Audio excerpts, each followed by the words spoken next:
ଆକାଶବାଣୀ।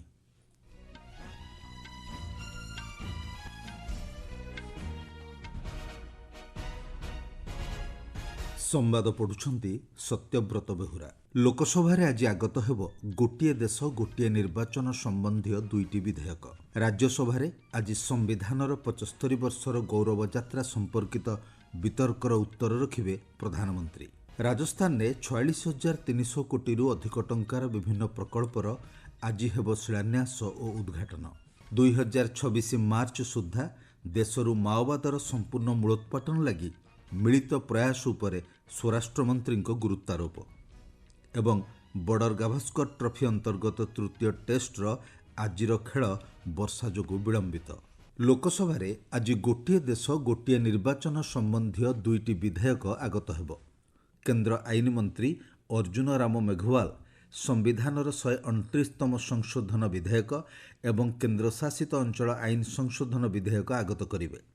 କେନ୍ଦ୍ର ସରକାର ଗୋଟିଏ ଦେଶ ଗୋଟିଏ ନିର୍ବାଚନର ବିଚାର ଓ ଅନୁସନ୍ଧାନ ପାଇଁ ଗଠିତ ଉଚ୍ଚସ୍ତରୀୟ କମିଟିର ସୁପାରିଶକୁ ଗ୍ରହଣ କରିଥିଲେ।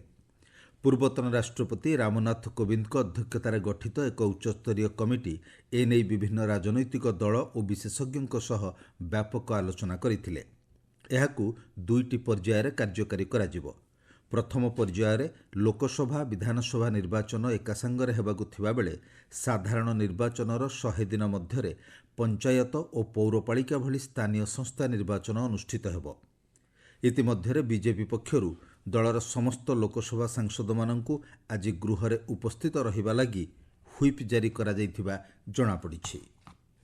ରାଜ୍ୟସଭାରେ ଆଜି ଭାରତୀୟ ସମ୍ବିଧାନର 75 ବର୍ଷର ଗୌରବଯାତ୍ରା ସମ୍ପର୍କରେ ବିତର୍କ ଜାରି ରହିବ। ଗତକାଲିଠାରୁ ରାଜ୍ୟସଭାରେ ଏନେଇ ବିତର୍କ ଆରମ୍ଭ ହୋଇଛି। ଆଜି ପ୍ରଧାନମନ୍ତ୍ରୀ ନରେନ୍ଦ୍ର ମୋଦି ରାଜ୍ୟସଭାରେ ବିତର୍କର ଉତ୍ତର ରଖିବାର କାର୍ଯ୍ୟସୂଚୀ ରହିଛି। ଗତକାଲି ଆଲୋଚନା ଆରମ୍ଭ କରି କେନ୍ଦ୍ର ଅର୍ଥମନ୍ତ୍ରୀ ନିର୍ମଳା ସୀତାରମଣ ସମ୍ବିଧାନ ସଭାର ସଦସ୍ୟମାନଙ୍କୁ ଶ୍ରଦ୍ଧାଞ୍ଜଳି ଅର୍ପଣ କରିବା ସହ ଏହାର 15 ଜଣ ମହିଳା ସଦସ୍ୟଙ୍କୁ ସ୍ୱତନ୍ତ୍ର ମାନ୍ୟତା ପ୍ରଦାନ କରିଥିଲେ। ସେ କହିଥିଲେ, ଭାରତ ନିର୍ମାଣ ଦିଗରେ ସମସ୍ତଙ୍କୁ ସମ୍ବିଧାନର ମୂଲ୍ୟବୋଧ ରକ୍ଷା କରିବା ନିମନ୍ତେ ଉଦ୍ୟମ କରିବାକୁ ପଡ଼ିବ। ବିରୋଧୀ ଦଳକୁ ଲକ୍ଷ୍ୟ କରି ଶ୍ରୀମତୀ ସୀତାରମଣ କହିଥିଲେ, ଏକ ପରିବାର ଏବଂ କ୍ଷମତାଶାଳୀ ଲୋକଙ୍କୁ ସାହାଯ୍ୟ କରିବା ଲାଗି କଂଗ୍ରେସ ବାରମ୍ବାର ସମ୍ବିଧାନ ସଂଶୋଧନ କରିଥିଲା। ଆଲୋଚନାରେ ବିରୋଧୀ ଦଳ ନେତା ମଲ୍ଲିକାର୍ଜୁନ ଖଡଗେଙ୍କ ସମେତ ଅନ୍ୟ ସଦସ୍ୟମାନେ ଭାଗ ନେଇଥିଲେ। ରାଷ୍ଟ୍ରପତି ଦ୍ରୌପଦୀ ମୁର୍ମୁ ଆଜିଠାରୁ 5 ଦିନିଆ ଆନ୍ଧ୍ରପ୍ରଦେଶ ଓ ତେଲଙ୍ଗାନା ଗସ୍ତରେ ଯିବେ। ଆନ୍ଧ୍ରପ୍ରଦେଶ ଗସ୍ତ ସମୟରେ ରାଷ୍ଟ୍ରପତି ମଙ୍ଗଳାଗିରି ଏମ୍ସର ସମାବର୍ତ୍ତନ ଉତ୍ସବରେ ଯୋଗଦେବା ସହ ସିକନ୍ଦରାବାଦରେ ରାଷ୍ଟ୍ରପତି ନିଳୟମରେ ବିଭିନ୍ନ କାର୍ଯ୍ୟକ୍ରମର ଶୁଭାରମ୍ଭ କରିବେ। ଏହା ସହିତ ରାଷ୍ଟ୍ରପତି ସିକନ୍ଦରାବାଦ ସ୍ଥିତ ପ୍ରତିରକ୍ଷା ପରିଚାଳନା ମହାବିଦ୍ୟାଳୟକୁ ରାଷ୍ଟ୍ରପତି ଧ୍ୱଜା ପ୍ରଦାନ କରିବେ। ଏହି ଅବସରରେ ଶ୍ରୀମତୀ ମୁର୍ମୁ ରାଷ୍ଟ୍ରପତି ନିଳୟମରେ ମାନ୍ୟଗଣ୍ୟ ବ୍ୟକ୍ତି ଓ ଶିକ୍ଷାବିତ୍ମାନଙ୍କ ପାଇଁ ଆୟୋଜିତ ସ୍ୱାଗତ ସମାରୋହରେ ସାମିଲ ହେବେ। ପ୍ରଧାନମନ୍ତ୍ରୀ ନରେନ୍ଦ୍ର ମୋଦି ଆଜି ରାଜସ୍ଥାନ ଗସ୍ତରେ ଯାଇ ରାଜସ୍ଥାନ ସରକାରଙ୍କ 1 ବର୍ଷ ପୂର୍ତ୍ତି ଅବସରରେ ଆୟୋଜିତ ହେବାକୁ ଥିବା କାର୍ଯ୍ୟକ୍ରମରେ ଯୋଗଦେବେ। ଏହି ଅବସରରେ ପ୍ରଧାନମନ୍ତ୍ରୀ ଶକ୍ତି, ସଡ଼କ, ରେଳ ଏବଂ ଜଳ ସମ୍ବନ୍ଧୀୟ 24ଟି ପ୍ରକଳ୍ପର ଶିଳାନ୍ୟାସ ଓ ଉଦ୍ଘାଟନ କରିବେ। ରାଜସ୍ଥାନର ଜୟପୁରଠାରେ ଏହିସବୁ ପ୍ରକଳ୍ପଗୁଡ଼ିକ ପାଇଁ 46,300 କୋଟିରୁ ଅଧିକ ଟଙ୍କା ବ୍ୟୟବରାଦ କରାଯାଇଛି। ଶ୍ରୀ ମୋଦି କେନ୍ଦ୍ର ସରକାରଙ୍କ 7ଟି ପ୍ରକଳ୍ପ ଏବଂ ରାଜ୍ୟ ସରକାରଙ୍କ 2ଟି ପ୍ରକଳ୍ପ ସମେତ 11,000 କୋଟିରୁ ଅଧିକ ଟଙ୍କାର 9ଟି ପ୍ରକଳ୍ପକୁ ଉଦ୍ଘାଟନ କରିବେ।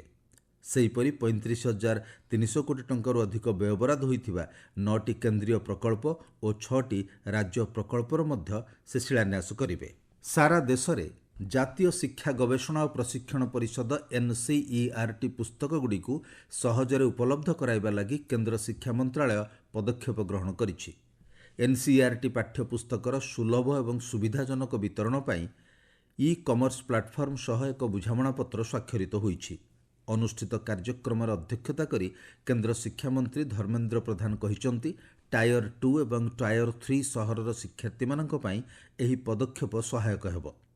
ଏଥିସହିତ ନିଷ୍ଠା ଶିକ୍ଷକ ପ୍ରଶିକ୍ଷଣ ମଡ୍ୟୁଲ ଶିକ୍ଷକମାନଙ୍କ ଦକ୍ଷତା ବୃଦ୍ଧି ସହ ଉଭୟ ଶିକ୍ଷକ ଓ ଛାତ୍ରଛାତ୍ରୀମାନଙ୍କୁ ସଶକ୍ତ କରିବ ବୋଲି ମନ୍ତ୍ରୀ ଶ୍ରୀ ପ୍ରଧାନ କହିଛନ୍ତି।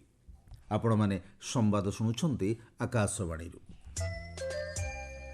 2026 ମାର୍ଚ୍ଚ ମାସ ସୁଦ୍ଧା ଦେଶରୁ ମାଓବାଦକୁ ସମ୍ପୂର୍ଣ୍ଣ ଭାବେ ମୂଳୋତ୍ପାଟନ କରିବା ନିମନ୍ତେ ସୁରକ୍ଷା ବଳ ଏବଂ ସୁରକ୍ଷା ସଂସ୍ଥାଗୁଡ଼ିକ ମିଳିତ ଭାବେ ପ୍ରୟାସ କରିବା ଉପରେ ସ୍ୱରାଷ୍ଟ୍ରମନ୍ତ୍ରୀ ଅମିତ ଶାହା ଗୁରୁତ୍ୱାରୋପ କରିଛନ୍ତି। ଗତ ସନ୍ଧ୍ୟାରେ ରାୟପୁରର ଛତିଶଗଡ଼ରେ ଏକ ସମୀକ୍ଷା ବୈଠକରେ ଶ୍ରୀ ଶାହା ଅଧ୍ୟକ୍ଷତା କରିଥିଲେ। ସେ କହିଥିଲେ, ଗତ ଏକ ବର୍ଷ ମଧ୍ୟରେ ସୁରକ୍ଷା ବଳ ମାଓବାଦୀ କାର୍ଯ୍ୟକଳାପ ନିୟନ୍ତ୍ରଣ କରିବା କ୍ଷେତ୍ରରେ ବଡ଼ ସଫଳତା ହାସଲ କରିଛି। ଜାତୀୟ ମାନବାଧିକାର ଆୟୋଗ 2ଟି ପୃଥକ ପୃଥକ ମାମଲାରେ ରାଜସ୍ଥାନର ମୁଖ୍ୟ ଶାସନ ସଚିବ ଏବଂ ପୋଲିସ ମହାନିର୍ଦ୍ଦେଶକଙ୍କୁ ନୋଟିସ୍ ଜାରି କରିଛି। କାର୍ଯ୍ୟର ଅବହେଳା ସମ୍ପର୍କିତ 2ଟି ମାମଲାରେ ନୋଟିସ୍ ଜାରି କରାଯାଇଥିବା ଜଣାପଡ଼ିଛି। ଗଣମାଧ୍ୟମରେ ପ୍ରକାଶିତ ଏକ ସମ୍ବାଦକୁ ଗ୍ରହଣ କରି ଆୟୋଗ ପକ୍ଷରୁ 2 ସପ୍ତାହ ମଧ୍ୟରେ ଏକ ପୀଡ଼ିତ ଶିଶୁର ସ୍ୱାସ୍ଥ୍ୟାବସ୍ଥା, ପୋଲିସ ପଦକ୍ଷେପ, କାର୍ଯ୍ୟାନୁଷ୍ଠାନ ଏବଂ ପୀଡ଼ିତ ପରିବାରକୁ ପ୍ରଦାନ କରାଯାଇଥିବା କ୍ଷତିପୂରଣ ସମ୍ପର୍କରେ ରିପୋର୍ଟ ଦେବାକୁ କୁହାଯାଇଛି। ସୂଚନା ଅନୁଯାୟୀ ଚଳିତ ମାସ 5 ଓ 7 ତାରିଖରେ ଜୟପୁରର ଜେକେ ଲୋନ୍ ହସ୍ପିଟାଲରେ ଜଣେ 10 ବର୍ଷୀୟ ଶିଶୁକୁ 2 ଥର ଅଲଗା ଗ୍ରୁପର ରକ୍ତ ଦିଆଯିବା ଫଳରେ ପୀଡ଼ିତ ଜଣଙ୍କର ସ୍ୱାସ୍ଥ୍ୟାବସ୍ଥା ସଙ୍କଟାପନ୍ନ ହୋଇଥିଲା। ସେ ଏବେ ଭେଣ୍ଟିଲେଟରରେ ଚିକିତ୍ସିତ ହେଉଛନ୍ତି। ଅନ୍ୟ ଏକ ଗଣମାଧ୍ୟମ ରିପୋର୍ଟ ଅନୁଯାୟୀ ଚଳିତ ମାସ 11 ତାରିଖରେ ରାଜସ୍ଥାନର ଦୌସା ଜିଲ୍ଲାରୁ ଜଣେ 5 ବର୍ଷୀୟ ବାଳକ 150 ଫୁଟ ଗଭୀର ବୋରୱେଲରେ ପଡ଼ିଯିବାରୁ ପ୍ରାଣହାନି ଘଟିଥିଲା। ଶ୍ରୀଲଙ୍କା ରାଷ୍ଟ୍ରପତି ଅନୁରା କୁମାରା ଦିସାନାୟକଙ୍କ ସମ୍ମାନାର୍ଥେ ରାଷ୍ଟ୍ରପତି ଦ୍ରୌପଦୀ ମୁର୍ମୁ ଗତ ସନ୍ଧ୍ୟାରେ ରାତ୍ରିଭୋଜନ ଆୟୋଜନ କରିଥିଲେ। ଏହି ଅବସରରେ ଶ୍ରୀ ଦିସାନାୟକ ଏବଂ ତାଙ୍କ ପ୍ରତିନିଧି ମଣ୍ଡଳୀକୁ ସ୍ୱାଗତ କରିବା ସହ ରାଷ୍ଟ୍ରପତି ମୁର୍ମୁ ନିକଟରେ ଶେଷ ହୋଇଥିବା ନିର୍ବାଚନରେ ବିଜୟ ଲାଗି ଶୁଭେଚ୍ଛା ଜଣାଇଥିଲେ। ରାଷ୍ଟ୍ରପତି ମୁର୍ମୁ ଶ୍ରୀଲଙ୍କାର ବିକାଶ କ୍ଷେତ୍ରରେ ଭାରତ ସରକାରଙ୍କ ଭୂମିକା ଓ ଉଦ୍ୟମକୁ ପ୍ରଶଂସା କରିଥିଲେ। ସେ କହିଥିଲେ, ଶ୍ରୀଲଙ୍କାର ଆବଶ୍ୟକତା ଅନୁଯାୟୀ ଭାରତ ସହାୟତା ଯୋଗାଇ ଦେଉଛି। ସିରିଆର ରାଜଧାନୀ ଦମାସ୍କସରୁ ରୁଷ କେତେକ କୂଟନୀତିଜ୍ଞଙ୍କୁ ବାହାର କରିଦେଇଥିବା ବେଳେ ଏହାର ଦୂତାବାସ କାର୍ଯ୍ୟ ଜାରି ରଖିଛି। ରୁଷ ବୈଦେଶିକ ମନ୍ତ୍ରଣାଳୟ ସୂଚନା ଅନୁଯାୟୀ ସିରିଆର ଖେମେମିମ୍ ଏୟାରବେସ୍ରୁ ରୁଷ ଏରୋସ୍ପେସ୍ ଫୋର୍ସର ଏକ ବିମାନ ଯୋଗେ କୂଟନୀତିଜ୍ଞମାନଙ୍କୁ ମସ୍କୋ ନିଆଯାଇଥିଲା, କିନ୍ତୁ ବିମାନରେ କେତେ ଜଣ ଲୋକ ଥିଲେ ତାହା ଜଣାପଡ଼ିନାହିଁ। ପୂର୍ବରୁ ଆମେରିକାର ବୈଦେଶିକ ସଚିବ ଆଣ୍ଟୋନି ବ୍ଲିଙ୍କେନ୍ ଏହା ନିଶ୍ଚିତ କରିଛନ୍ତି ଯେ ଶନିବାର ଦିନ ଆମେରିକା ବିଦ୍ରୋହୀ ଗୋଷ୍ଠୀ ସହ ସିଧାସଳଖ ସମ୍ପର୍କ ସ୍ଥାପନ କରିଛି। ଫ୍ରାନ୍ସର ମେୟୋଟ୍ ଦ୍ୱୀପରେ ହିନ୍ଦ ମହାସାଗରରେ ସୃଷ୍ଟି ହୋଇଥିବା ସାମୁଦ୍ରିକ ଝଡ଼ ଚିଡ଼ୋ ପ୍ରଭାବରେ ବ୍ୟାପକ କ୍ଷୟକ୍ଷତି ହେବା ସହ ଶତାଧିକ ଲୋକଙ୍କ ମୃତ୍ୟୁ ଘଟିଥିବା ଆଶଙ୍କା କରାଯାଉଛି। ସେଠାକାର ପ୍ରଶାସନର ସୂଚନା ଅନୁଯାୟୀ ଏପର୍ଯ୍ୟନ୍ତ 20 ଜଣଙ୍କ ମୃତ୍ୟୁ ହୋଇଥିବା ସ୍ପଷ୍ଟ କରାଯାଇଛି। ତେବେ ଏହି ମୃତ୍ୟୁ ସଂଖ୍ୟା 100 କିମ୍ବା 1000 ଅତିକ୍ରମ କରିବା ସମ୍ଭାବନା ରହିଥିବା ପ୍ରଶାସନ କହିଛି। ଗତ ଶନିବାର ଦିନ ସମ୍ପୃକ୍ତ ଅଞ୍ଚଳରେ ଭୀଷଣ ସାମୁଦ୍ରିକ ଝଡ଼ ଯୋଗୁଁ ଘଣ୍ଟା ପ୍ରତି 225 କିଲୋମିଟର ବେଗରେ ପବନ ବହିଥିଲା। ଗତ 90 ବର୍ଷ ମଧ୍ୟରେ ମେୟୋଟ୍ ଦ୍ୱୀପରେ ଏହା ସବୁଠାରୁ ଭୟଙ୍କର ସାମୁଦ୍ରିକ ଝଡ଼ ଥିଲା। ଏଥିଯୋଗୁଁ ସମୁଦ୍ରରେ 8 ମିଟର ଉଚ୍ଚର ଲହଡ଼ି ଉଠିଥିଲା। ଅଷ୍ଟ୍ରେଲିଆର ବ୍ରିସ୍ବେନ୍ଠାରେ ଚାଲିଥିବା ବର୍ଡର ଗାଭାସ୍କର ଟ୍ରଫି ଅନ୍ତର୍ଗତ ତୃତୀୟ ଟେଷ୍ଟର ଆଜି ଚତୁର୍ଥ ଦିନରେ ଭାରତ 4 ୱିକେଟ୍ 51 ରନ୍ରୁ ଖେଳ ଆରମ୍ଭ କରିଛି। ସମ୍ବାଦ ପ୍ରସ୍ତୁତ ହେବା ବେଳକୁ ଭାରତ 5 ୱିକେଟ୍ ବିନିମୟରେ 105 ରନ୍ ସ୍କୋର କରିଛି। ତେବେ ବର୍ଷା ଯୋଗୁଁ ଖେଳ ବନ୍ଦ ରହିଛି। ପୂର୍ବରୁ ଗତକାଲି ଆୟୋଜକ ଅଷ୍ଟ୍ରେଲିଆ ପ୍ରଥମ ଇନିଂସରେ ସମସ୍ତ ୱିକେଟ୍ ହରାଇ 445 ରନ୍ ସଂଗ୍ରହ କରିଥିଲା। ଏହି 5 ଟିକିଆ ଟେଷ୍ଟ ସିରିଜରେ ଉଭୟ ଦେଶ ଗୋଟିଏ ଗୋଟିଏ ମ୍ୟାଚ୍ ଜିତି ସମାନ ସ୍ଥିତିରେ ଅଛନ୍ତି। ମହିଳା କ୍ରିକେଟରେ ଆଜି ସନ୍ଧ୍ୟାରେ ଭାରତ ଏବଂ ୱେଷ୍ଟଇଣ୍ଡିଜ୍ ମଧ୍ୟରେ ଦ୍ୱିତୀୟ ଆନ୍ତର୍ଜାତିକ T20 ମ୍ୟାଚ୍ ଖେଳାଯିବ। ଭାରତୀୟ ସମୟ ସନ୍ଧ୍ୟା 7ଟାରେ ନବୀ ମୁମ୍ବାଇର ଡିୱାଇ ପାଟିଲ ଷ୍ଟାଡିୟମରେ ଏହି ମ୍ୟାଚ୍ ଆରମ୍ଭ ହେବ। ଗତ ରବିବାର ଦିନ ପ୍ରଥମ T20 ମ୍ୟାଚ୍ରେ ଭାରତ 49 ରନ୍ରେ ୱେଷ୍ଟଇଣ୍ଡିଜ୍କୁ ପରାସ୍ତ କରିଥିଲା।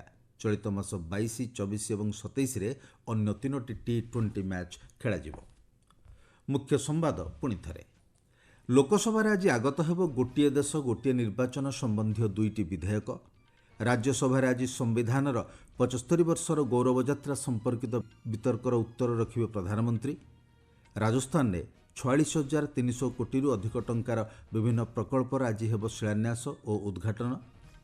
2026 ମାର୍ଚ୍ଚ ସୁଦ୍ଧା ଦେଶରୁ ମାଓବାଦର ସମ୍ପୂର୍ଣ୍ଣ ମୂଳୋତ୍ପାଟନ ଲାଗି ମିଳିତ ପ୍ରୟାସ ଉପରେ ସ୍ୱରାଷ୍ଟ୍ରମନ୍ତ୍ରୀଙ୍କ ଗୁରୁତ୍ୱାରୋପ ଏବଂ ବର୍ଡର ଗାଭାସ୍କର ଟ୍ରଫି ଅନ୍ତର୍ଗତ ତୃତୀୟ ଟେଷ୍ଟର ଆଜିର ଖେଳ ବର୍ଷା ଯୋଗୁଁ ବିଳମ୍ବିତ। ସମ୍ବାଦ ଶେଷ ହେଲା। ଅଧିକ ସମ୍ବାଦ ପାଇଁ ଆପଣମାନେ newsonair.gov.in ୱେବସାଇଟ୍ ଏବଂ ନ୍ୟୁଜ୍ ଅନ୍ ଏଆଇଆର୍ ଆପ୍ରେ ଲଗ୍ଇନ୍ କରିପାରିବେ।